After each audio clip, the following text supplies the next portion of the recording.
Hello students, SV academy Rawla के online platform पर online classes में आप सभी का बहुत बहुत स्वागत है। जैसा कि हम पढ़ रहे थे कक्षा 10 की हिंदी पुस्तक क्षितिज का लेसन नंबर 13 स्त्री शिक्षा के विरोधी कुतर्कों का खंडन।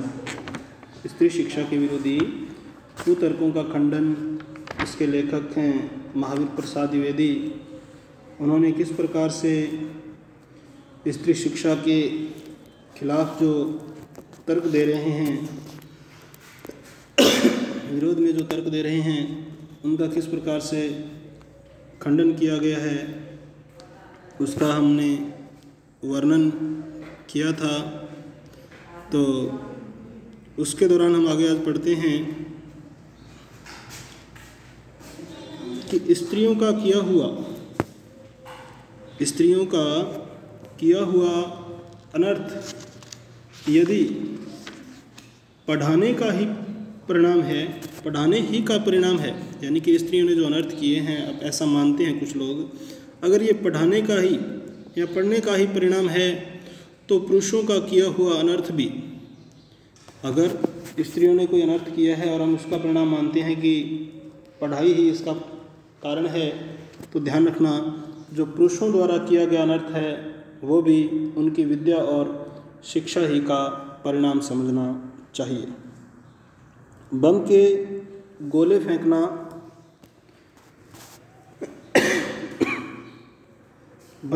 फेंकना, नर हत्या करना, डाके डालना, चोरियां करना, घूस लेना यानी कि रिश्वत लेना, ये सब यदि पढ़ने लिखने का ही परिणाम हो तो सारे कॉलेज, स्कूल और पाठशालाएं बंद हो जानी चाहिए। क्या कह रहा है? अगर स्त्रियां के पढ़ाने से जो अनर्थ होता है तो वो अनर्थ पुरुषों के पढ़ने से भी होता है, तो इसीलिए वो कह रहा है कि इस प्रकार तो सारे कॉलेज, स्कूल और जो पाठशालाएं हैं वो सब क्या हो जानी चाहिए? बंद हो जानी चाहिए, यानी कि उनको बंद कर देना चाहिए। परंतु विक्षिप्तों, यानी कि एक प्रकार से पागल कह सकते हैं विक्षिप्त को, पागलों,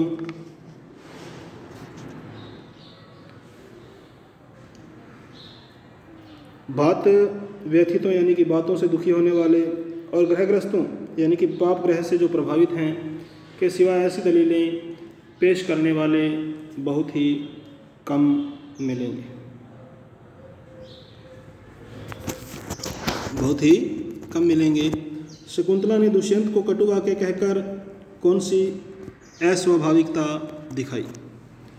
शकुंतला ने दुष्यंत को कटु वाक्य कहकर कौन सी अस्वाभाविकता दिखलाई?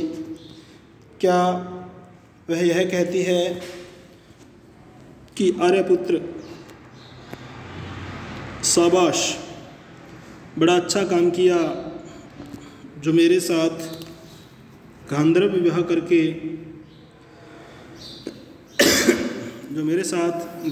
करके मुकर गए। नीति, न्याय, सदाचार और धर्म की आप प्रत्यक्ष मूर्ति हैं। पत्नी पर घोर से घोर अत्याचार करके जो उससे ऐसी आशा रखते हैं वे मनुष्य स्वभाव का किंचित मात्र भी, यानी कि तनिक भी, थोड़ा सा भी ज्ञान नहीं रखते हैं। सीता से अधिक साध्वी स्त्री नहीं सुनेगी। सीता से अधिक कोई साध्वी स्त्री नहीं सुनी गई। जिस कवि ने शकुंतला नाटक में अपमानित हुई शकुंतला से दुष्यंत के विषय में दुर्वाक्य कहाया, जिस कवि ने कहाया उसी ने परित्यक्त होने पर, उसी ने परित्यक्त यानी परित्यक्त का मतलब होता है पूरी तरह छोड़ा हुआ, यानी कि जिसको त्यागा गया हो। परित्यक्त होने पर सीता से रामचंद्र के विषय में क्या कहाया सुनिए। वाचस्य सत्वया मदवचनात् स राजा वह्यो विशुदामति यत् समक्षम मा लोकवादम श्रवणादहसि श्रुतस्य तत्किवम सदृश्य कुलस्य। तो क्या कहा उसने, लक्ष्मण जरा उस राजा से कह देना कि हे लक्ष्मण, उस राजा से कह देना कि मैंने तो तुम्हारी आंखों के सामने ही आग में कूदकर, मैंने तो तुम्हारे सामने ही आग में कूदकर अपनी विशुद्धता यानी कि अपनी सत्यता, अपनी वास्तविकता साबित कर दी, सिद्ध कर दी। इस पर भी, उस पर भी लोगों के मुख से निकला मिथ्यावाद, यानी कि सब झूठ है, झूठी बातें हैं। और इस पर भी लोगों के मुख से निकला मिथ्यावाद सुनकर ही तुमने मुझे छोड़ दिया, अर्थात त्याग दिया। यह बात तुम्हारे कुल के या तुम्हारे वंश के अनुरूप है, योग्य है क्या, उसी के अनुसार है, अथवा क्या यह तुम्हारी विद्वता या महत्ता को या तुम्हारे महत्व को शोभा देने वाली है। सीता का यह संदेश कटु नहीं तो क्या मीठा है।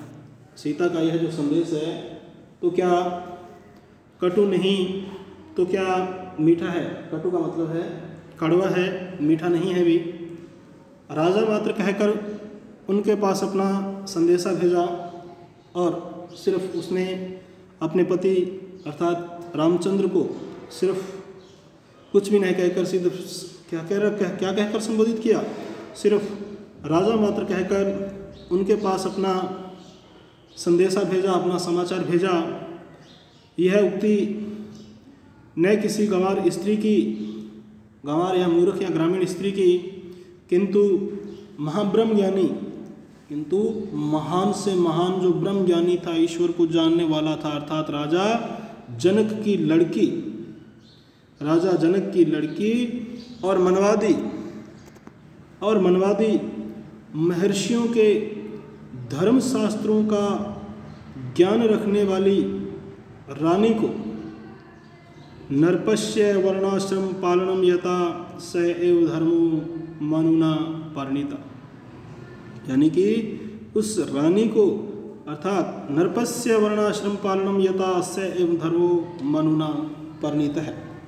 सीता की धर्मशास्त्रज्ञता का यह प्रमाण, यानी कि वह बहुत ही महत्वपूर्ण थी। यही प्रमाण वहीं आगे चलकर कुछ ही दूर पर कवि ने दिया है, कवि ने प्रकट किया है। सीता परित्याग के कारण, सीता का जब राम ने क्या किया, परित्याग किया, उसको त्याग दिया, उसको छोड़ दिया। सीता परित्याग के कारण ही वाल्मीकि के समान शांत, नीतिज्ञ और क्षमाशील तपस्वी तक ने अस्ते मनुर भरताग्रजे में कहकर रामचंद्र पर क्रोध प्रकट किया, यानी कि ये जो आपने जो व्यवहार किया है वो मानवता को प्रकट नहीं करता। यानी कि वाल्मीकि जो बहुत ही शांत स्वभाव का एक ऋषि था, महान ऋषि था, उस ऋषि ने भी जब सीता का क्या कर दिया, रामचंद्र ने त्याग कर दिया, तो उस ऋषि को भी बहुत ज़्यादा क्रोध आया। यानी कि जो कभी क्रोधित हुआ ही नहीं था, उसे भी उस समय गुस्सा आया। और यह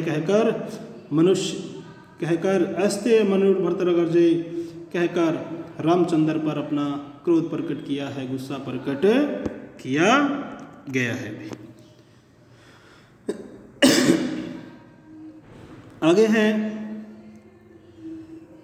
अतएव शकुंतला की तरह अपने परित्याग को अन्याय समझने वाली सीता का रामचंद्र के विषय में कटु वाक्य कहना सर्वथा स्वाभाविक है, सर्वथा स्वाभाविक है, नॉर्मल है। यानी कि ये उसने बड़ी नॉर्मल बात कही। न यह पढ़ने लिखने का परिणाम है और न गवारपनता का और न ही कुलीनता का। यानी कि जो उसने सीता ने रामचंद्र पे जो आरोप लगाए हैं वो बिल्कुल सत्य आरोप हैं और इनको कटु वाक्य कहना सर्वथा स्वाभाविक है, क्योंकि ना तो यह पढ़ने लिखने का परिणाम है और न ही गवारपन का और न ही किसी भी प्रकार की अकुलीनता का ये प्रतीक है। आगे है पढ़ने लिखने में स्वयं कोई ऐसी बात नहीं जिससे अनर्थ हो सके। पढ़ने लिखने में स्वयं कोई बात ऐसी नहीं है जिससे अनर्थ हो सके। अनर्थ का बीज उसमें हरगिज़ नहीं है, अनर्थ का बीज उसमें हरगिज़ नहीं है, किसी भी कीमत पर नहीं है। अनर्थ पुरुषों से भी होते हैं, जो अनर्थ हैं वो किससे? पुरुषों से भी होते हैं, आदमियों से भी होते हैं, अनपढ़ों और पढ़े लिखों दोनों से। अनपढ़ों से और पढ़े लिखों दोनों से ही अनर्थ होते हैं। अनर्थ दुराचार और पापाचार के कारण और ही होते हैं। अनर्थ दुराचार और पापाचार के कारण और ही होते हैं और वे व्यक्ति विशेष का चाल चलन देखकर, और वे व्यक्ति विशेष का जो चाल चलन है, उसका जो रंग ढंग है, उसकी जो रीति नीति है, उसको देखकर भी जाने भी जा सकते हैं। अतएव लेखक के अनुसार स्त्रियों को अवश्य पढ़ाना चाहिए, उनको अवश्य पढ़ाना चाहिए, उनको शिक्षित करना चाहिए। आगे है जो लोग यह कहते हैं कि पुराने ज़माने में यह स्त्रियां न पढ़ती थी, जो लोग यह कहते हैं कि पुराने ज़माने में यहाँ स्त्रियां न पढ़ती थी अथवा उन्हें पढ़ने की मुमानियत थी, मुमानियत का मतलब होता है रोक या मनाही, और अथवा उन्हें पढ़ने की मुमानियत थी, रोक थी या मनाही थी, वे या तो इतिहास से अभिज्ञता नहीं रखते। अभिज्ञता का मतलब जानकारी, यानी कि इतिहास से वो जानकारी नहीं रखते हैं, उससे वो अनजान हैं या जानबूझकर लोगों को धोखा देते हैं। तो लेखक ने कितनी बढ़िया बात कही है कि जो लोग यह कहते हैं कि पुराने ज़माने में स्त्रियां न पढ़ती थी और न ही उन्हें पढ़ने की मुमानियत थी, अर्थात उनको पढ़ने की मनाही थी, तो ऐसे लोग या तो इतिहास से अभिज्ञता रखते हैं, यानी कि इतिहास के बारे में जानकारी नहीं रखते, या वो जानबूझकर लोगों को धोखा देते हैं, उनको छल में, उनको कपट में रखते हैं, उनके साथ छल करते हैं, धोखा देते हैं उनको। समाज की दृष्टि में ऐसे लोग कैसे हैं? दंडनीय है। यानी कि ऐसे लोगों को क्या देना चाहिए? दंड देना चाहिए, क्योंकि स्त्रियों को निरक्षर रखने का उपदेश देना, क्योंकि स्त्रियों को निरक्षर रखने का उपदेश देना समाज का अपकार और अपराध करना है। क्योंकि स्त्रियों को निरक्षर रखना, स्त्रियों को अनपढ़ रखना और इस प्रकार का उपदेश देना समाज का अपकार और अपराध करना है। अपकार का मतलब होता है अहित करना, बुरा करना, और अपराध करना है। समाज की उन्नति में बाधा डालना है। जिस समाज की हम उन्नति की बातें करते हैं, उस समाज की उन्नति में बाधा डालना है।